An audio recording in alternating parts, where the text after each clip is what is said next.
안녕하세요. 행복씨앗입니다. 오늘도 시장을 정리하면서 하루를 마무리하는 시간을 가져볼까 합니다. 오늘 우리 시장은 코스피도 코스닥도 상승 마감했습니다. 코스피는 0.44%, 그리고 코스닥은 0.88% 상승 마감했습니다. 코스피에서는 기관들이 한 5천억 정도 이렇게 순매수를 했고, 그리고 코스닥에서는 외국인하고 기관 투자자들이 동시에 순매수를 했습니다. 최근 들어서 이 주식시장이 떨어질 때는 막 크게 떨어지고 오를 때는 이렇게 찔끔 오르는 그런 상황이 쭉 전개가 되고 있는데, 세력들 입장에서도 투자를 하기 쉽지 않은 그런 상황일 겁니다. 지금 전 세계적으로 물가가 굉장히 높아져 있는 그런 상황이고, 또 이런 물가를 잡기 위해서 금리를 올리고 있는 그런 상황입니다. 또 게다가 기업들 실적까지 좋지 않게 나오다 보니까 또 스태그플레이션에 대한 우려가 또 시장의 투자 심리를 악화시키고 있는 그런 상황이에요. 어제 같은 경우 미국 시장이 크게 하락을 했고, 또 우리 시장도 크게 하락을 한 것도 바로 기업 실적이 좋지 않게 나왔기 때문에 물가는 오른다는 것을 이미 우리가 확인하고 있는 그런 상황이고, 기업들 실적 하나하나 뚜껑 열어보니까 실적마다 좋지 않은 그런 기업들이 있다 보니까, 야, 이거 진짜 스태그플레이션이다, 이런 상황이 좀 더 지속되지 않을까, 이런 우려가 투자 심리를 크게 악화시키고 있다고 볼 수 있습니다. 우리 시장 같은 경우도 오늘 보도되는 자료들 쭉 보면은, 물론 뭐 일부에 대한 의견입니다만은, 우리 한국도 이미 스태그플레이션이 시작되었고 상황이 악화될 수도 있다, 이런 이야기들이 나오고 있습니다. 또 그리고 이를 해결하기 위해서는 몇 가지를 좀 해결해야 된다, 이런 대안까지도 조금씩 제시하고 있는 그런 상황인데, 스태그플레이션 상황, 자꾸 언론을 통해서 우리가 접하고 있는 그런 상황입니다. 이런 뉴스들 자꾸 보게 되면은 아무래도 뭐 투자 심리 좋지 않을 수밖에 없겠죠. 또 어제 우리 그 신문 보도 쭉 보면은 기대 인플레이션이 9년 7개월 만에 최고였다, 뭐 이런 이야기까지 나왔거든요. 계속 이렇게 인플레이션, 물가 이런 이야기가 계속 언급이 되고 있습니다. 그러면은 금통위에서는 기준금리를 올릴 수밖에 없겠죠. 물가를 좀 잡을 수밖에 없는 그런 상황이잖아요. 금통위, 그러니까 한국은행에서는 기준금리를 올려서 물가를 좀 잡아보려고 노력을 하고, 정부에서는 이 세금을 좀 조정을 해서 물가를 갖다가 좀 잡아보려고 노력하는 그런, 정부와 중앙은행이 합동을 해서 물가를 잡기 위해서 총력을 펼치고 있다, 이렇게 보셔도 될 것 같아요. 그런데 이번에 기준금리를 이렇게 올린다고 하는데, 아마 내일 금통위가 예정되어 있으니까 올리겠죠. 올해만 하더라도 지금 기준금리를 갖다가 결정하는 금융통화위원회 회의 일정이 이렇게 5번 정도 남아 있습니다. 그럼 이때마다 지금 기준금리를 이렇게 올리게 되면은, 지금 1.5%인데 내일 올리게 되면 1.75가 되고 0.25%씩 올린다고 해도 그래요. 그럼 이 5번, 미국에서도 지금 빅스텝 이야기가 나오고 있고, 올해 뭐 기준금리를 계속 올릴 것 같은 그런 분위기이기 때문에 우리도 계속 기준금리를 올릴 수밖에 없다, 이렇게 생각할 수밖에 없겠죠. 그럼 저렇게 기준금리를 올리게 되면은 아무래도 이자 부담이 늘어날 수밖에 없어요. 그래서 그런 거 좀 정리하는 자료들 좀 보면은, 일단은 기준금리를 0.25% 올리게 되면은 1인당 이자 부담이 연간 한 16만 4천 원 정도 부담이 된다 그래요. 이걸 전체적으로 보면은 연간 한 3조 3천억 정도 된다고 그러거든요.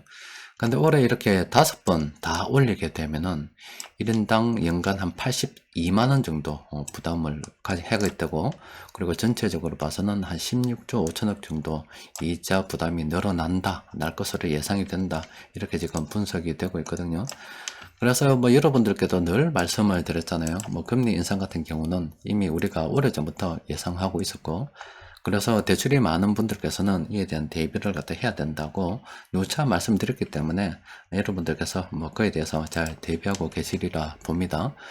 그런데 누구나 다 그런 걸 예상하면서도 또 다 준비할 수 있는 건 아니거든요.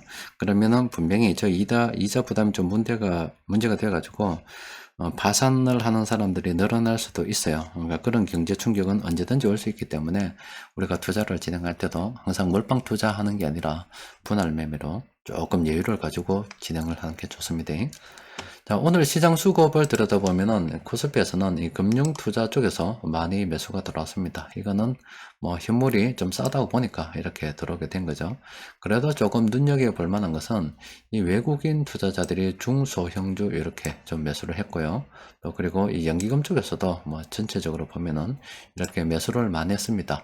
또 그리고 뭐 세력들마다 조금 다릅니다만은 뭐 보험 투신 그리고 사모펀드 쪽에서 있었어도 사는 쪽 파는 쪽 이렇게 좀 있었어요. 그래서 전체적으로 이렇게 많은 업종 세력들이 수매수를 했는데 뭐 세력들 입장에서도 지금 당장 악재들이 굉장히 많이 있잖아요. 근데 이 주식시장은 정말로 웃긴 곳입니다.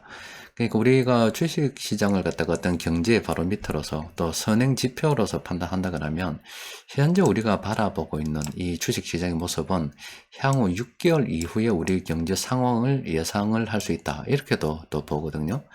그런데 이렇게 되는 이유가 투자 심리가 시장 어떤 등락에, 지수 등락에 큰 영향을 미치고 있기 때문입니다. 그러면 우리가 지금 현재 맞이하고 있는 이런 상황은 참 정말로 악재라고 하는 악재는 다 드러나가지고 있습니다.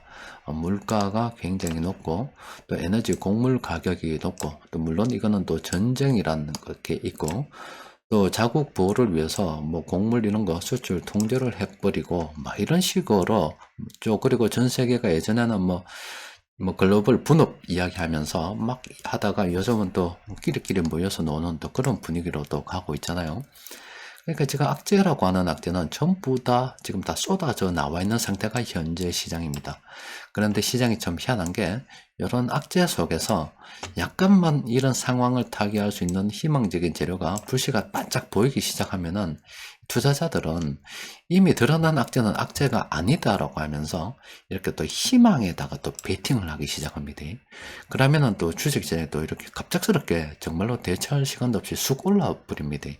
그러면은 주식시장이 또 이렇게 오르게 되면은 앞으로 또 6개월 후에 경기가 괜찮아지겠네 이렇게 투자 심리가 점점 좋아지면서 사람들의 소비라든지 이런 것들이 늘어나게 되는 참 희한한 이 주식시장입니다. 여튼 지금 현재 상황은 모든 악재가 드러나고 있는 이런 상황이라서 이 악재가 전부 다 해소되지 않더라도 어떤 악재가 해소될 만한 기미가 보이면 시장은 급반등할 수 있다는 생각을 우리가 늘 가지고 있어야 됩니다. 어쨌든 뭐 세력들이 저렇게 많은 종목들을 매수했는데 공통적으로 매수한 종목을 정리를 쭉 해보니까 오늘 이렇게 26개 종목이 됩니다. 이런 26개 종목은 오늘 세력들이 공통적으로 다 매수를 했다는 겁니다. 뭐 이런저런 여러 가지 이유가 있겠습니다만 매수를 한 거고 야, 그런데 뭐 그런 세력들이 매수했다고 해서 전부 다 우리가 관심을 가져볼 만한 건 아니고 적어도 이런 종목 정도는 우리가 관심을 좀 가져봐야 됩니다. 또 그리고 앞서 말씀드린 것처럼 올해 금융통화위원회가 이렇게 5번이나 지금 예정이 되어 가지고 있습니다. 그러면 기준금리를 갖다가 계속 올리는데 그럼 올리게 되면은 뭐 가계 그런 것들만 부담이 가는 게 아니라 기업 같은 경우도 이 금리의 영향을 많이 받습니다. 그러니까 우리가 이렇게 투자하는 기업을 선정할 때도 적어도 이 현금 흐름표 정도는 꼭 챙겨보면서 투자할 대상을 뽑아내야 됩니다. 일단 이 종목들은 관심을 좀 가지고 살펴볼 필요가 있고 제가 시황을 마치고 쭉 정리를 해보고 괜찮은 종목들이 있으면 내일 장중 수급 분석 시간에 따로 정리를 해드리도록 하겠습니다. 자, GS 같은 경우는 어제 말씀드렸죠. 단기적으로는 지금 좀 조심해야 됩니다. 그런데 지금 단기 투자가 가능한 그런 구간에 들어왔다라고 생각하시면 됩니다. 그 관련 영상 어제 올려드렸으니까 충분히 이해가 되실 겁니다. 모르시는 분들은 어제 영상 확인해 보셔도 됩니다. 자, LF 같은 경우는 지금 조심해야 되는 그런 상황이고, 이것도 조심해야 되고, 자, 고려제강도 지금 좀 조심해야 됩니다. 그런데 지금 도화 엔지니어링도 GS처럼 그런 상황입니다. 단기적으로 많이 급등했죠.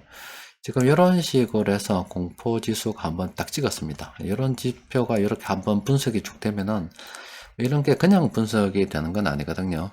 여러 가지 어떤 데이터를 모아서 가능성을 보고서 확률적으로 이때는 상승할 가능성이 굉장히 크다라고 분석되는 그런 지점입니다. 이 이후에 이제 첫 번째 이렇게 하락 반전 신호가 딱 떴습니다. 물론 이때 매수했으면 굉장히 좋겠죠. 그런데 이제 이런 신호가 떴으면 요 뒤에 이 구간들은 앞으로 단기 투자도 병행할 수 있는 그런 구간이 있다라고 생각하시면 될 것 같습니다.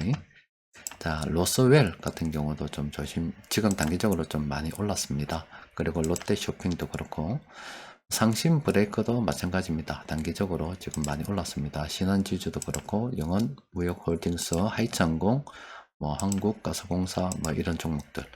자, 조심해야 됩니다. 현대해부다인 같은 경우도 단기적으로 지금 많이 올라서 지금 조심해야 됩니다.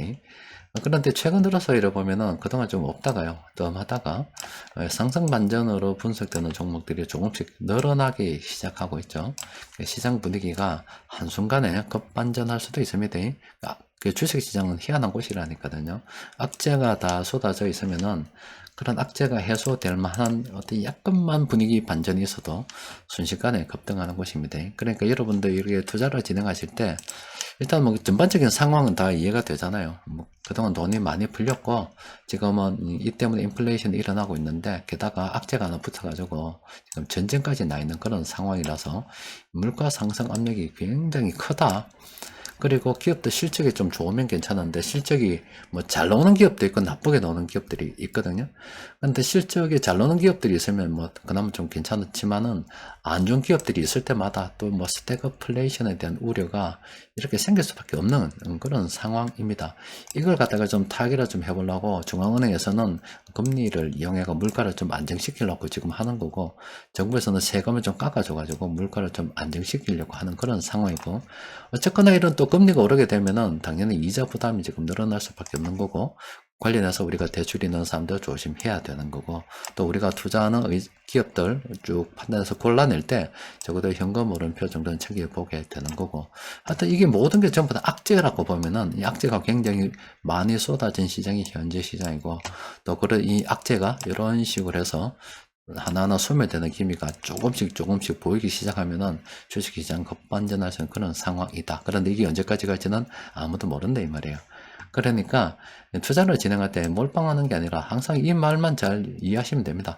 자신의 상황 맞게 무리하지 말고 그냥 물량을 모아간다는 관점으로 조금 느긋하게 진행하시면은 뭐 우리가 그 투자를 할 때 뭐 단기적으로 물렸을 것 같다 아니면 실제 손해보고 있는 그런 구간들이 있거든요.